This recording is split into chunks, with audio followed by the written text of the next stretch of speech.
요즘에 여기저기에서 힐링이라고 하는 단어가 굉장히 널리 쓰이고 있습니다. TV 프로그램들도 보면 제목들에 힐링이라고 하는 제목이 들어가 있는 프로그램들이 넘쳐나고 있습니다. 힐링이라고 하는 말은 치료, 회복, 휴식 이런 뜻으로 이 단어가 사용되는 것 같습니다. 이렇게 힐링이라고 하는 단어가 사회 전반에서 넘쳐나는 것을 이렇게 보면, 반대로 생각을 해보면 그만큼 현대인들이 고단하고 지치고 힘들다라는 뜻도 되겠습니다. 예전에는 힐링이라고 하는 말도 없었고요, 몰랐고요.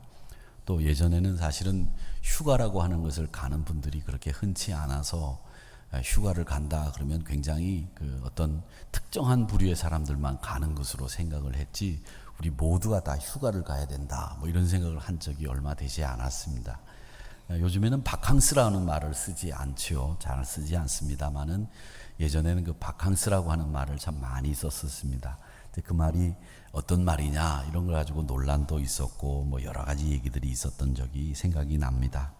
근데 그 힐링이 무엇이 진짜 힐링이냐 이런 것을 생각을 해보면, 힐링은 치유하시는 하나님의 능력, 이걸 맛보지 않고서는 진짜 힐링을 이야기하기가 어렵지 않은가, 이런 생각에서 우리가 오늘 이 8월달 신유를 통한 회복의 달로 정하고 우리 모두가 마음도 몸도 건강하게 힐링, 치유받는 역사가 있게 되기를 바라는 마음에서 오늘 말씀을 준비했습니다.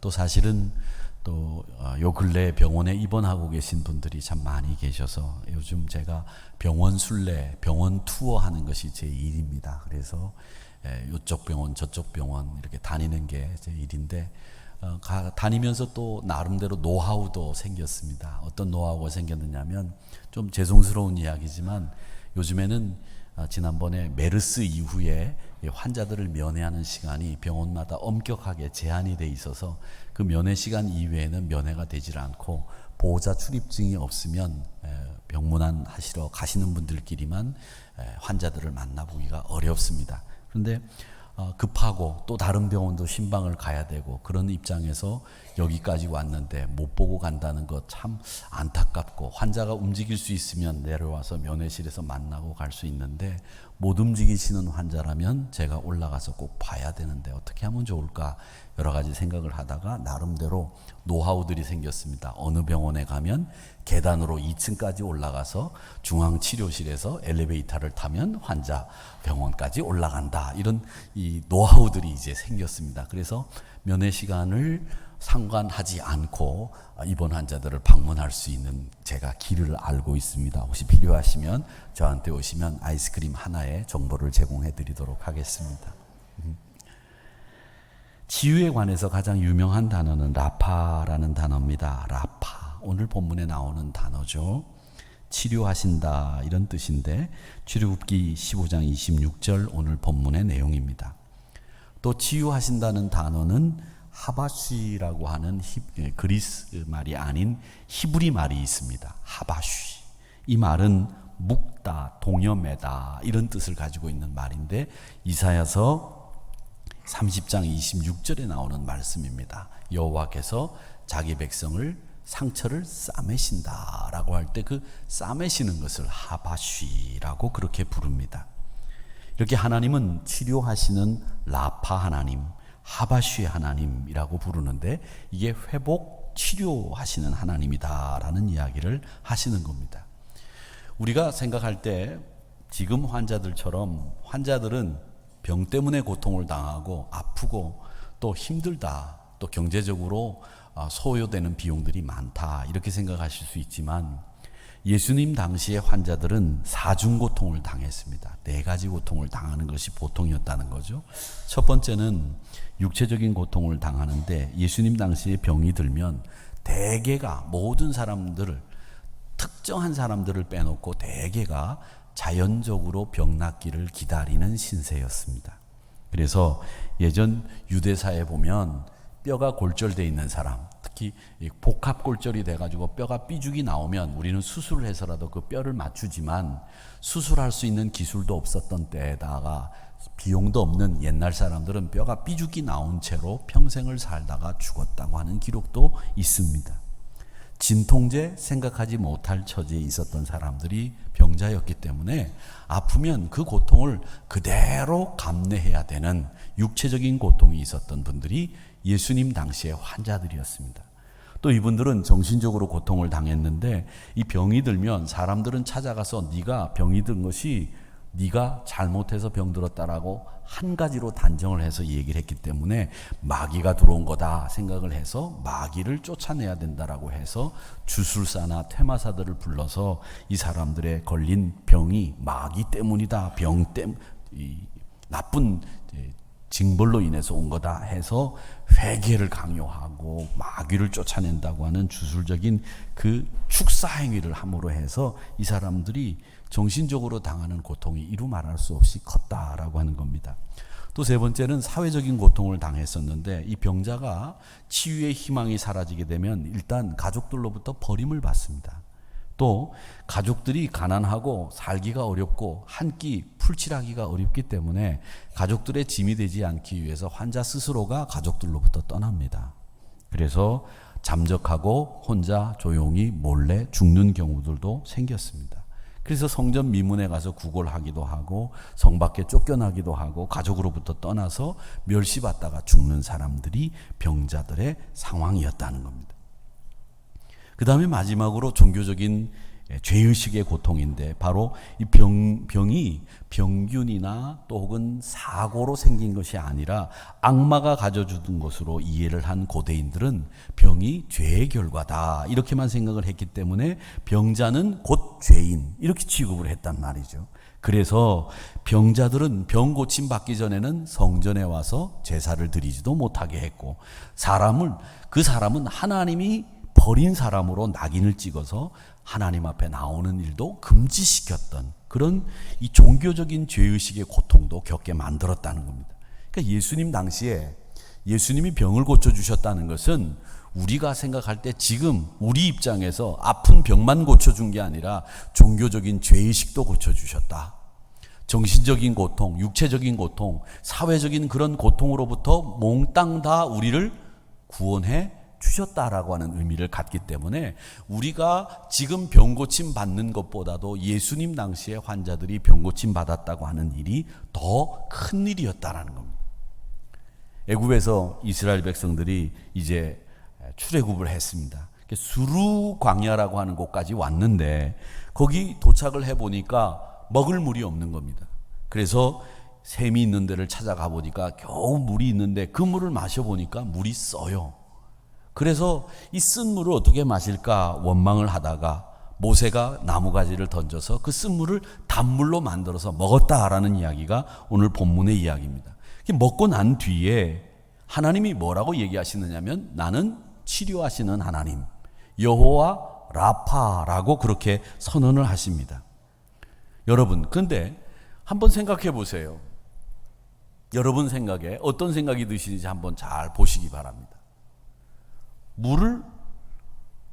쓴 물을 단물로 바꿔서 먹었는데 그 단물 먹은 걸 가지고 하나님이 치료하시는 하나님이라고 하는 말을 왜 하셨느냐 하는 거예요.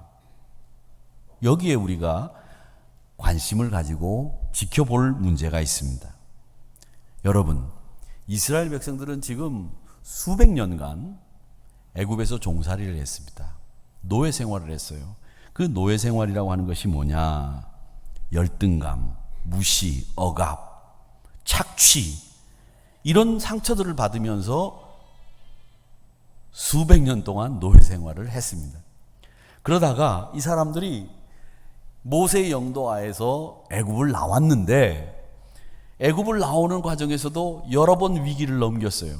가장 큰 위기가 뭐였느냐? 뒤에서 애굽 군대가 쫓아오고 앞에는 홍해 바다가 놓여 있는 그 가운데에서 애굽 군대는 수장을 시키고 자신들은 육지처럼 홍해를 건너는 기적을 맛보았거든요.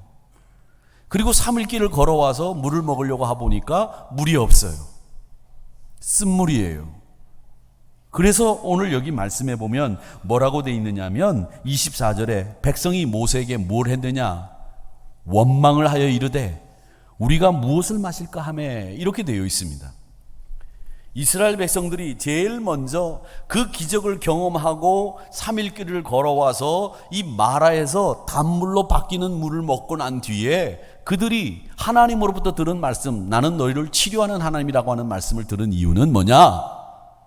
이들은 노예 생활을 하면서 수없이 많은 억압과 핍박을 당하고 무시를 당하면서 마음의 상처들을 가지고 있고, 그 상처를 가지고 살았던 그들이 이제는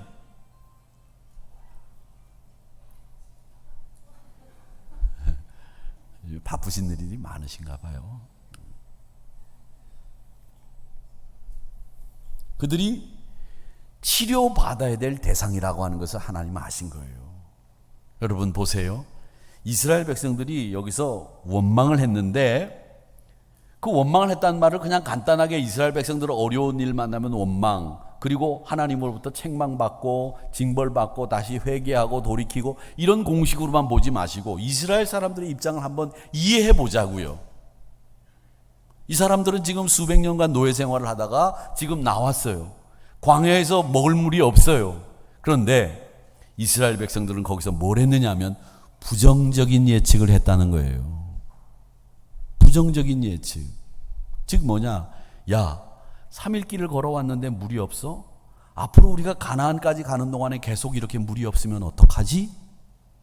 앞으로 일어날 일을 부정적인 예측을 한 거예요. 그러니까 원망이 터져 나온 거예요.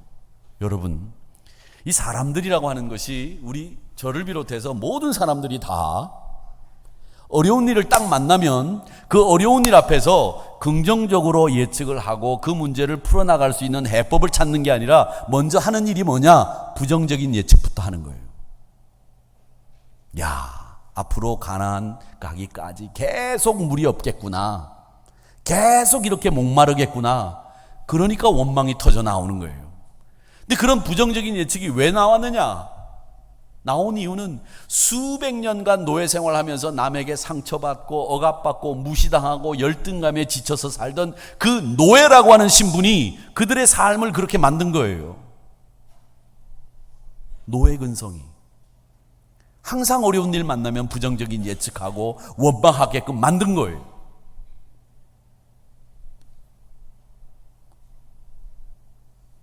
낮은 자존감, 억압당함, 이게 육체적인 질병보다 이스라엘 백성들이 하나님으로부터 치료받아야 될 더 큰 문제였다는 거죠.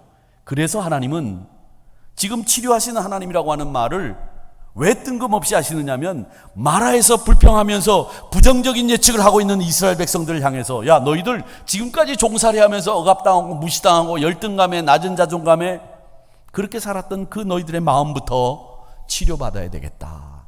그래서 여호와 라파, 여호와 라파, 치료하시는 하나님이다, 이렇게 말씀하시는 거예요. 사람들은 저를 비롯해서 누구나 다 숨은 상처가 다 있습니다. 숨은 상처. 그 숨은 상처라고 하는 것이 뭐냐면, 나에게 계속 고통을 주는 기억, 나에게 계속 고통을 주는 그 기억이 여러분들의 숨은 상처입니다. 어릴 때 버림받았다든지, 어릴 때 누구로부터 상처받았다든지, 이런 것들이 안 잊혀지고 그것이 계속 나에게 반복되면서 기억이 되면서 나에게 상처를 주고, 나에게 그 상처가 새살이 돋았는데 또 후벼 파서 피가 나게 하고 고름이 생기게 만드는 우리 마음의 상처들, 그게 숨은 상처들이에요. 왕따당하고 버림받고 조롱당하고 비난받았던 기억들. 목회를 하면서 여러분들을 이렇게 만나봅니다. 만나보면 상처가 없는 분들이 아무도 없어요.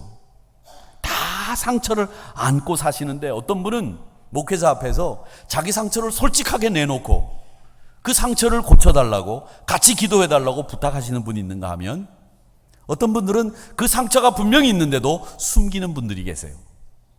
철저하게 다 숨깁니다. 공개를 안 해요. 그리고 어떤 분들은 그 상처를 미워하시는 분들도 계세요. 아, 요렇게 됐어서 그런 상처가 있었다. 그런데 그 상처는 미화되어 수 없는 상처예요.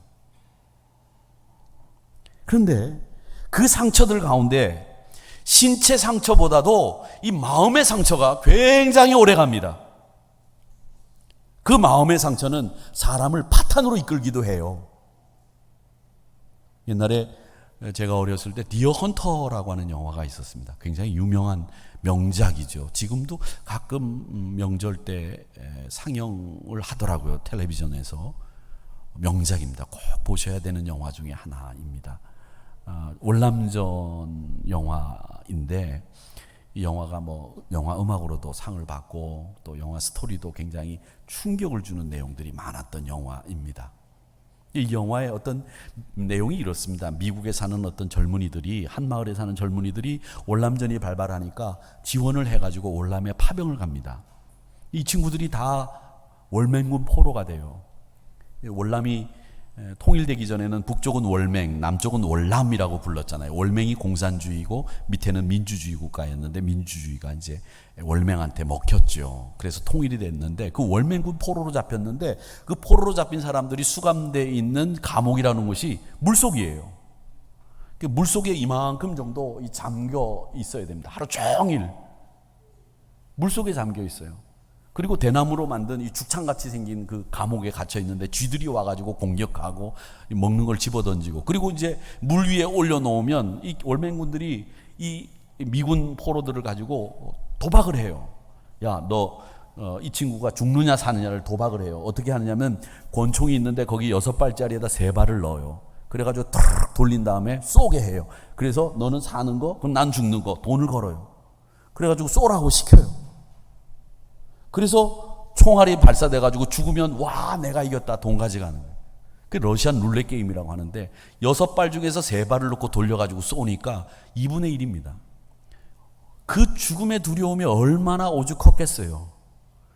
그런데 그 상처를 안고 이 사람들이 간신히 탈출을 했는데 그 상처를 안은 친구가 그 상처를 극복하지 못하고 다시 사이공으로 내려가서 거기서 사설 도박장에 가가지고 그 일을 하는 겁니다. 이제는 6발에 1발을 넣고 촥 돌려가지고 총 빵 쏴요. 총알이 안 나가면 안 나간 사람들 쪽으로 돈이 가는 그런 도박 경기를 하는 거예요. 그러면서 자기도 돈을 챙기는 일을 하는 거죠. 그 친구를 찾아서 같은 마을의 전우였던 친구가 찾아간다는 이야기가 그 디어 헌터라는 영화에 나옵니다. 러시안 룰렛 게임이라고 하는 이 게임을 통해서 돈을 벌고 거기서 사는 건 사는 거지만 사는 게 아니죠. 사람이 폐인이 된 거죠. 그 두려움을 극복하지 못하고 전쟁 포로에서 살아나왔지만 그 상처를 극복하지 못하고 그는 폐인이 돼가는 겁니다. 결국 죽고 마는 거죠. 그걸 치료받지 못하니까 사람이 그렇게 되는 거죠. 여러분, 하나님은 우리가 어떤 상처를 가지고 살든지 치료받기를 하나님은 원하시고 계시다는 것을 아셔야 됩니다. 그렇다면 여러분의 마음이나 감정이 어떻게 치료를 받아야 되느냐? 성경은 우리 하나님이 우리를 치료하시는 과정을 2단계의 설명을 하시고 있는데 그 2단계는 뭐냐? 첫 번째 단계는 여러분의 상처를 그대로 하나님 앞에 내놓으셔야 됩니다. 목사에게 숨겨도 좋습니다. 구역원들에게, 기관 같은 회원들에게 숨겨도 좋습니다. 그러나 하나님 앞에는 여러분의 상처를 그대로 내놓고 토설을 해야 됩니다. 그게 첫 번째 과정입니다. 시편 말씀에 보면 이런 말씀이 있습니다. 32편 3절의 말씀에 보면 내가 입을 열지 아니할 때 종일 신음함으로 내 뼈가 쇠하였도다. 입을 열지 않으니까 내 뼈가 쇠하는, 내 상처가 더 깊어지는, 내가 토설치 아니하니까 내가 종일 신음하게 되고 내 뼈가 쇠하는 일들이 벌어졌다 하는 겁니다. 우리가 강한 것 같아도 우리 능력에는 다 한계가 있습니다. 신체적으로도 한계가 있고 영적으로도 한계가 있고 그 한계를 직면할 때가 있습니다. 그 한계 앞에서 여러분의 상처를 하나님 앞에 그대로 드러내야 치료받을 수 있는 거예요. 강한 척 하지 마십시오. 아무 일 없는 척 하지 마시고 한계를 드러내고 나를 드러낼 때 치료받을 수 있는 우리가 되는 거예요. 치료받는 과정에서 여러분, 상처받았던 과거의 나를 여러분들이 직접 만나셔야 돼요. 그 말은 뭐냐면 상처받았던 나를 잊지 마시고 과거의 고통, 두려움, 분노, 이것을 직면하셔야 됩니다. 그게 치유의 첫 단계예요. 그걸 잊는다고 잊으려고 마무리하셔도 잊어지지가 않아요. 잊는다고 용서가 되는 것도 아니고요, 없어지는 게 아닙니다. 하나님 앞에 그대로 드러넣는 것이 첫 번째 과정. 시편 32편 말씀처럼 내가 내 상처를 하나님 앞에 토설할 때에 내 뼈가 소성함을 받게 되는 거예요. 두 번째는 상처 준 사람으로부터 벗어나야 됩니다. 내 감정에도 에너지가 있는데 그 에너지가 한계가 있다는 거예요.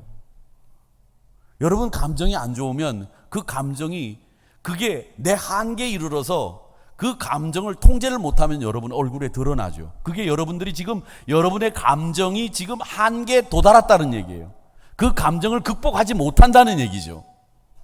그러니까 얼굴에 다 드러나는 거예요. 그 감정을 극복하지 못하니까, 한계를 만났으니까. 그 에너지를 가지고 그러면 그걸 극복하지 못하고 살 거냐, 원한을 품고 살 거냐, 미움을 품고 살 거냐, 아니면 그걸 치유하는데 내 마음의 에너지를 쓸 거냐, 여러분 그건 여러분이 판단하셔야 될 일이에요. 계속 여러분이 누군가를 미워하면서 그 사람을 미워하는데 여러분의 감정의 에너지를 쓸 거냐, 아니면 여러분이 감정이 가지고 있는 그 에너지를 여러분의 삶을 치유하는 데 쓸 거냐, 그 답은 뻔하잖아요. 그런데 지금 많은 사람들은 자기가 가지고 있는 감정의 에너지를 사람을 미워하는데 계속 써요. 자기 삶을 치유하는데 안 쓰고요. 그러니까 병드는 거예요. 수시로 미움의 마음이 생기는 이유가 왠지 아세요? 용서하지 못하기 때문이죠. 용서하지 못한다는 것은 뭐냐? 어찌할 수 있는 방법도 없는 거예요. 그 사람에 대해서.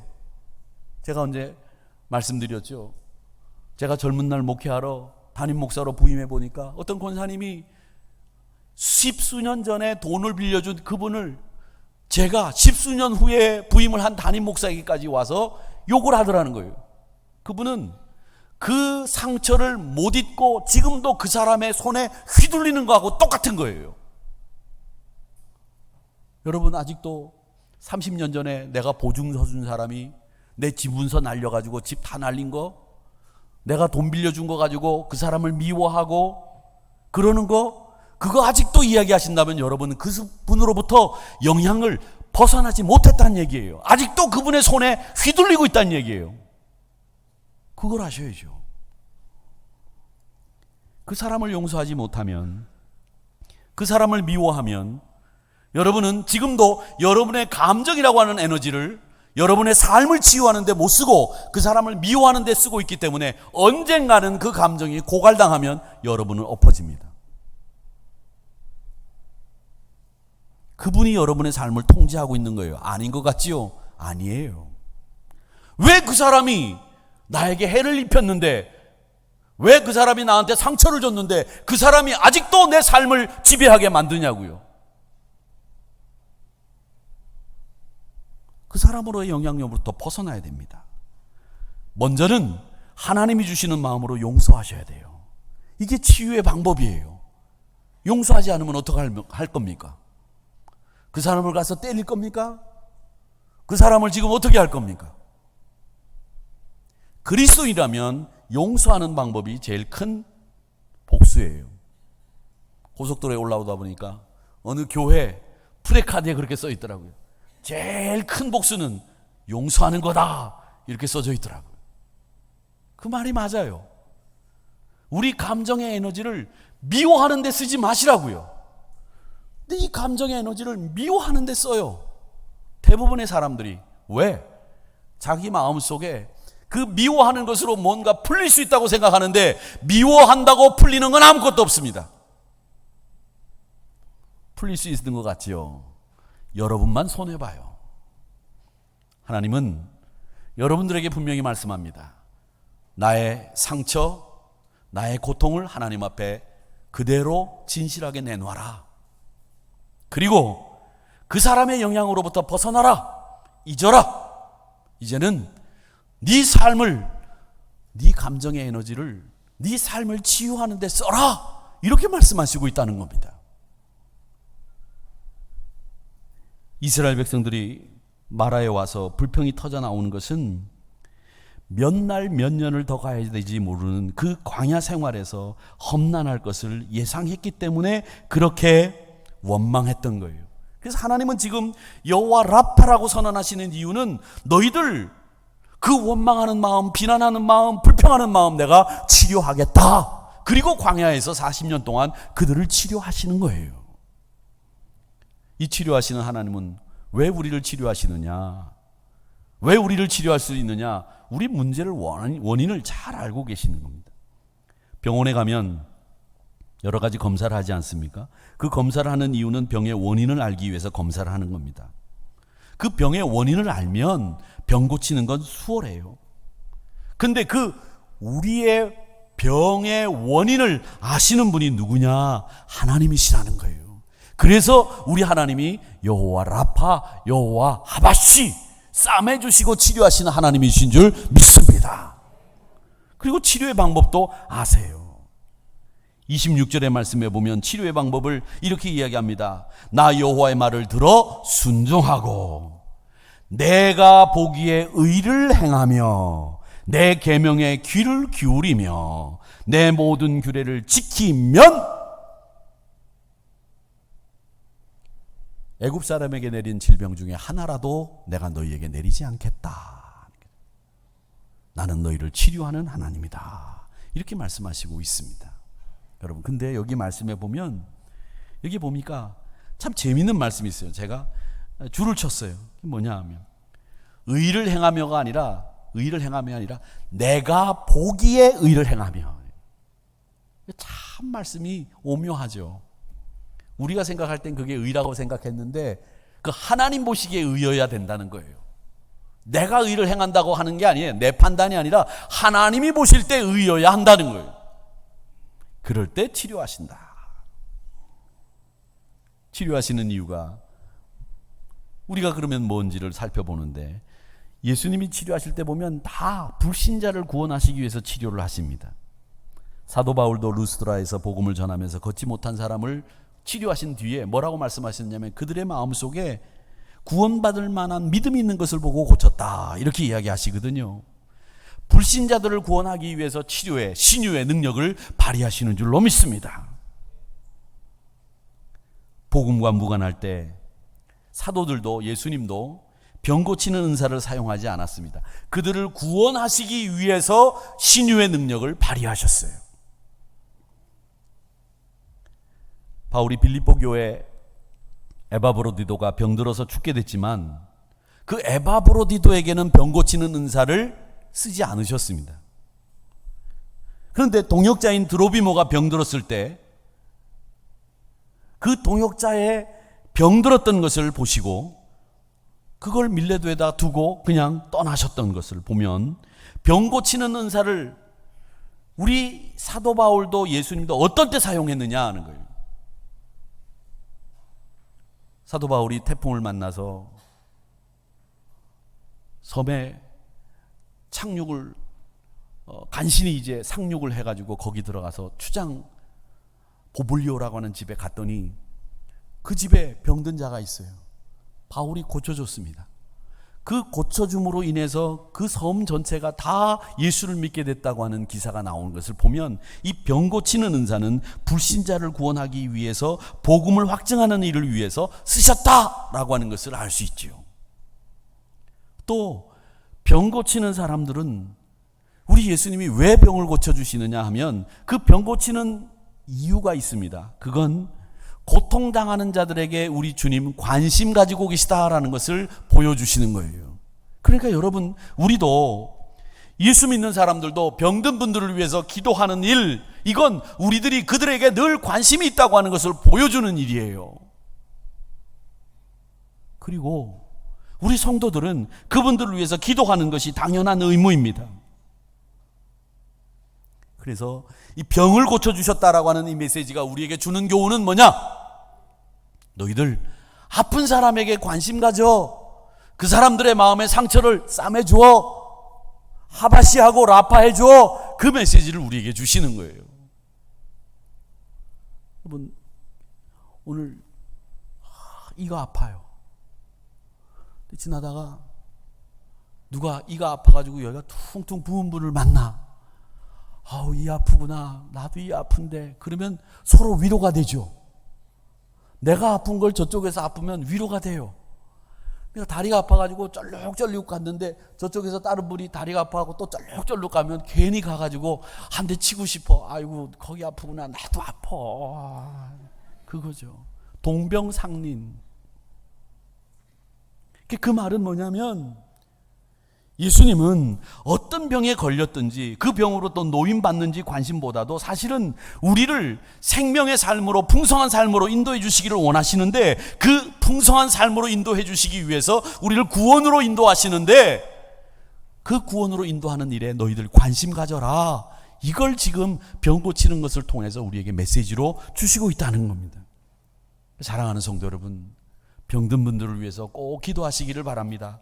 저희 교회가 주보에 병원에 입원하고 계신 분들의 명단을 꼭 적어서 드리는데, 여러분 이거 그냥 무심히 보지 마시고 유심히 한번 보시고 그 이름 한 분 한 분들을 봐주시기 바랍니다. 연세가 오래되셔서 장기간 투병 생활하고 계신, 요양병원에 계신 연세 드신 분들 기도해 주시고요. 또 갑자기 병이 발병하셔서 지금 입원하고 계신 분들도 계십니다. 그래서 제가 오늘 이 설교를 하면서 입원 한우들, 병원 환자들 쭉 이렇게 이름이 적혀 있는데, 오랫동안 장기 투병 중에 있는 분들은 또 따로 이렇게 놔두고, 갑자기 병원에 병이 발병하셔서 입원하신 분들은 또 따로 이렇게 그분들을 위해서 급하게 기도해야 될 분들이라고 따로 적었으면 어떨까, 이런 생각도 해봤습니다. 이건 뭘 얘기하느냐면, 우리가 아픈 분들, 그분들에게 관심을 기울이라고 하는 하나님의 메시지가 있음을 우리가 꼭 기억해야 된다는 거죠.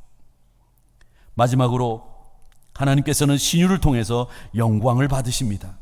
스가랴서 4장 6절의 말씀에 보면 그렇게 얘기합니다. 만군의 여호와께서 말씀하셨는데 이건 힘으로 안 되고 능으로 안 되고 오직 하나님의 영으로 된다, 이렇게 말씀하셨습니다. 우리가 병 고치는 은사는 하나님께서 행하시는 일이에요. 사람이 하는 게 아니라는 겁니다. 우리의 힘으로, 우리의 능으로 하는 게 아니라 하나님께서 주시는 능력으로 병 고치는 은사가 임하게 될 줄로 믿습니다. 여러분, 그겁니다. 그러기에 그 영광도 사람이 받아서 되는 게 아니라 그 영광도 하나님이 받으셔야 될 것이에요.